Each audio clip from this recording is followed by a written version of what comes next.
Dr. Terry Lynn Carrington, who put together Beyonce's entire female band, which was Matthew Knowles' idea because he couldn't get Beyonce to stop people. Guess you didn't know your daughter well enough because she just started all the girls. Fine. It took her a while, but she's got it now. I need Beyonce to stop ignoring her bisexual tendencies. Are y'all ready for the Beyonce era? Because the allegations are back, and this time, they might not be going away. Have you seen all the interviews where Jaguar Wright claims Jay-Z is setting up Diddy for failure? Well, one of her latest targets is none other than Jay-Z's wife, Beyonce. Jag's got plenty to say, enough to make her the Beehive's #1 enemy with all those girl-on-girl allegations. Okay, I know a lot of you have been saying for years that you know how Beyonce rolls, but could this be the real Beyonce era? Let's dive in. First off, in the interview, Jag loudly alleges that Beyonce is straight up a witch. Why is nobody accepting that? Jag even brought up that female drummer, Kimberly Thompson, who accused Bey of extreme witchcraft, dark magic, and casting spells on her. Kimberly actually filed a restraining order against Bey, claiming she used spells to tap her phone and control her finances, all to keep her under surveillance. These actions were reportedly part of a harassment campaign by Beyonce. Kimberly also blamed Bey for job losses, theft of homes, the death of her pet kitten, and numerous broken relationships. Could these bombshell accusations be true? The intrigue deepens and the drama unfolds.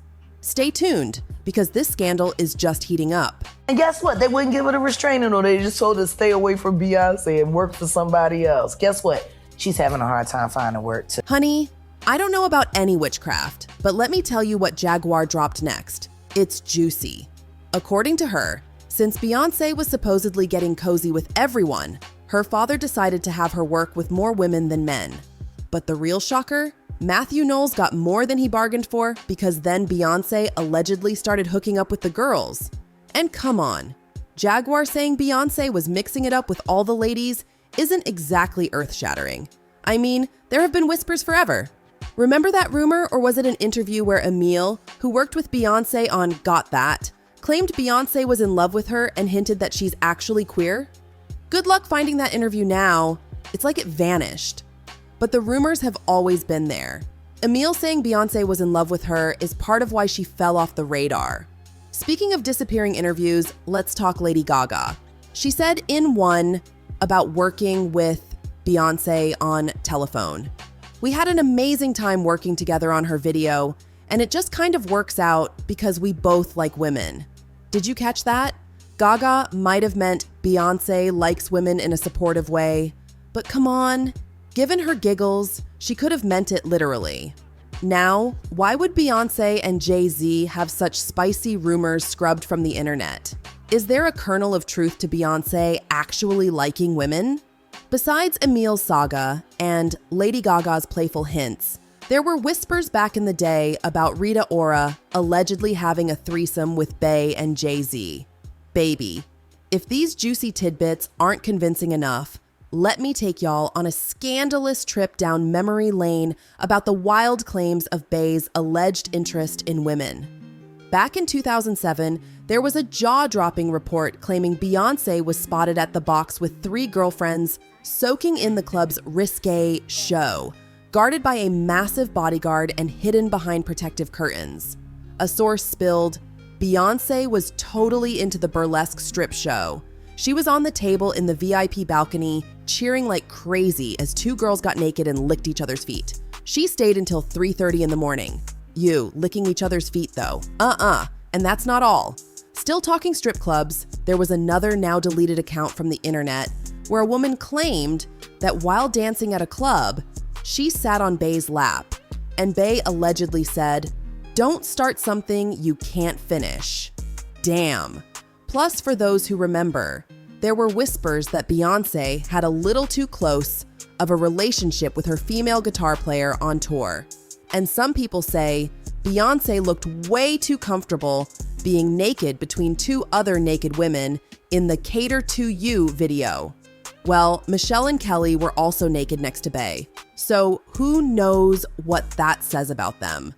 Considering Jaguar's claims that Bey was hooking up with all the females, does that mean every single one of them? Stay tuned, because the Bey drama just keeps getting juicier. Anyway, this next one might be a bit out there, but isn't it just a little strange that Beyoncé has been rocking bi-lighting and colors so often over the years? She had it for her Complex magazine covers in both 2003 and 2013. And there's another performance where she used the same lighting effect. Coincidence? Honey, knowing Beyoncé, she never does anything by accident. I'm almost certain nothing she does is random. So when she uses all three bi signs repeatedly, it definitely had people convinced she was sending a message. How you doing? Now, more recently, die-hard Bey fans have been buzzing that Beyoncé seemingly came out during her Renaissance era. We know she paid homage to those who inspired the project, like her Uncle Johnny, who was gay and passed away due to HIV/AIDS, calling him her godmother, and crediting him for exposing her to the music and culture that inspired the album. She also honored all the trailblazers of the culture and the fallen angels whose contributions have been overlooked for too long, seemingly referencing queer icons like Moo, who never hit mainstream because of her identity. Is Queen Bey sending us a message? You decide.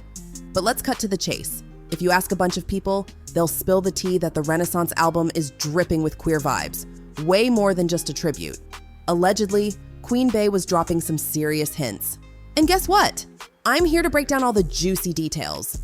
First up, the legendary trans DJ and musician Honey Dijon was the brains behind two sizzling Renaissance tracks, Cozy and Alien Superstar. Cozy even samples Beat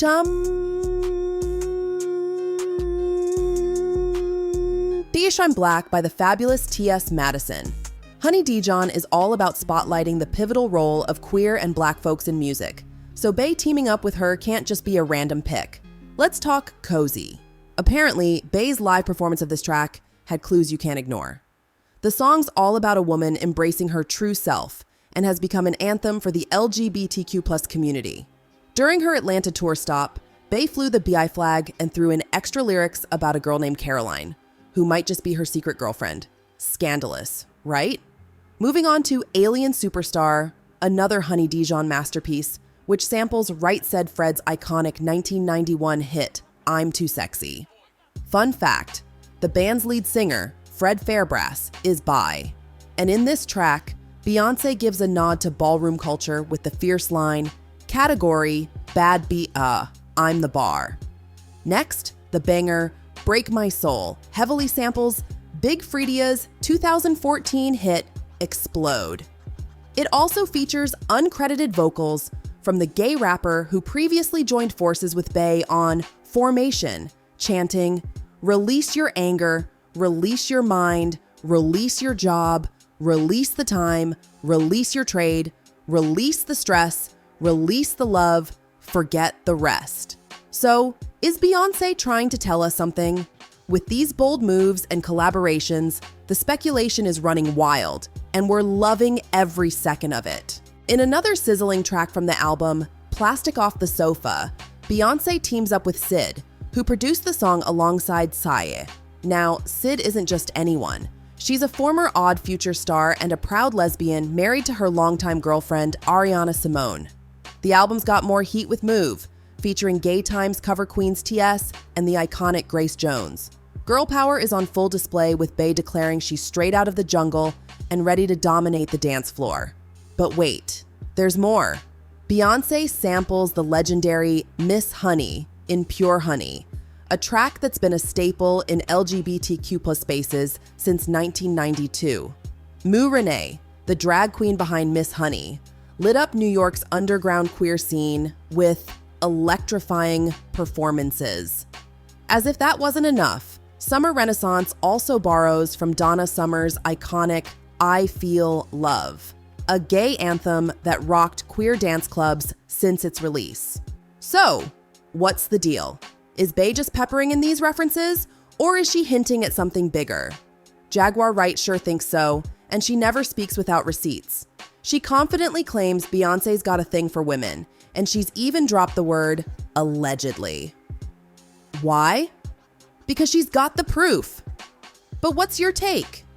Is Queen Bey giving off girl-on-girl vibes, or is this all just sensational gossip?